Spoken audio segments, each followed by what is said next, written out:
Power is supposed to collapse slowly. Empires rot from the inside. Kings fall after long wars. Dynasties fade over generations. That is what people are taught. But history hides another truth. There were nights, single nights, where crowns became meaningless, where armies vanished by sunrise, where men who ruled millions went to sleep as gods and woke up as fugitives, prisoners, or corpses. No long decline, no gradual erosion, just darkness, confusion, and irreversible loss. What kind of decisions turn absolute power into nothing overnight? How fragile is authority when fear spreads faster than orders? And how many kings believed their rule was eternal right until the moment the doors were broken down? This is not a story of heroes. It is not a lesson in morality. It is a record of how quickly history can decide that a king is finished. For most of human history, kingship was not merely political, it was sacred. A king was chosen by God, blood, or destiny. His authority was reinforced by ritual, architecture, and violence. Palaces were designed to intimidate. Crowns were symbols of cosmic order.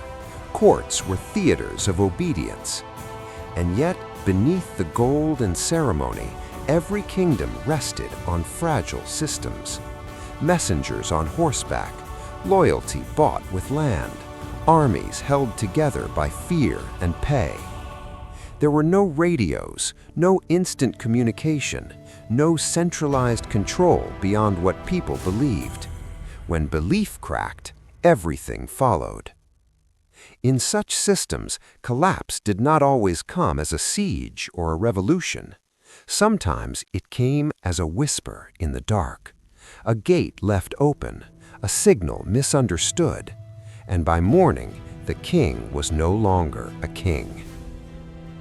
By the 6th century before the Common Era, Babylon was not just a city, it was the center of the world. Its walls were so wide that chariots could ride atop them. Its gates were plated in bronze. Its temples reached toward the sky. Nebuchadnezzar II had built an empire through conquest, terror, and architecture. He conquered Jerusalem. He erased kingdoms. He made Babylon appear untouchable. But empires do not pass cleanly from one hand to another. After Nebuchadnezzar's death, Babylon fell into weaker hands, men born into power, not forged by war. The final ruler was Belshazzar. He was not a warrior. He was not a builder. He was a king who inherited certainty. Babylon had never been taken by force. Its walls had never been breached. Its enemies had always failed. Belshazzar believed history itself was on his side. On the night Babylon fell, the city was not preparing for war. It was celebrating. Belshazzar ordered a massive feast inside the palace. Wine flowed freely. Music echoed through stone halls. Outside the walls, the Persian army waited. Cyrus of Persia had already conquered most of the region. Babylon was the final prize. But Babylon did not fear him. Why would it? The Euphrates River ran through the city, providing endless water. The walls were impenetrable. The gates were sealed. Belshazzar believed the Persians would starve and retreat, so he feasted. As the night deepened, he made a fatal decision. He ordered sacred vessels taken from the destroyed Temple of Jerusalem to be brought into the hall. These were not ordinary trophies. They were objects treated with reverence even by conquerors. Belshazzar used them as drinking cups. It was not merely arrogance, it was defiance against conquered peoples, against gods, against fate itself. Then something happened that froze the room. A hand appeared.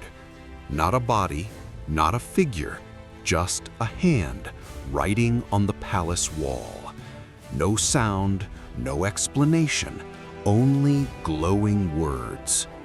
Belshazzar went pale, his knees shook, his confidence collapsed in an instant. No one could read the writing. The greatest empire on earth could not understand a sentence written inside its own palace. A captive scholar was eventually summoned. His name was Daniel. He read the message aloud. It did not threaten, it did not rage, it declared a fact. Babylon had been weighed. Babylon had been found wanting. Its end had already been decided. Belshazzar rewarded the messenger and returned to his feast. While the palace drank, the Persians acted. Cyrus had studied Babylon carefully. He did not attack the walls. He diverted the Euphrates River. As the water level dropped, Persian soldiers waded through the riverbed, beneath the walls, through unguarded gates. There were no alarms, no siege engines, no battle cries. Babylon was taken without a fight. By the time the palace understood what was happening, it was already over. Persian soldiers entered the halls. Belshazzar did not rally an army. He did not escape. He was killed that same night. By sunrise, Babylon belonged to Persia. The greatest city on earth fell while its king was drunk. Life continued under new rule. The city did not burn, but the dynasty vanished. Belshazzar survived only as a warning, not of weakness, but of blindness. Centuries later, France stood at the height of wealth and influence. Its monarchy lived inside Versailles, a palace designed to isolate kings from reality. Gold halls, endless ceremony, rigid etiquette. Louis XVI inherited absolute power, but France was bankrupt.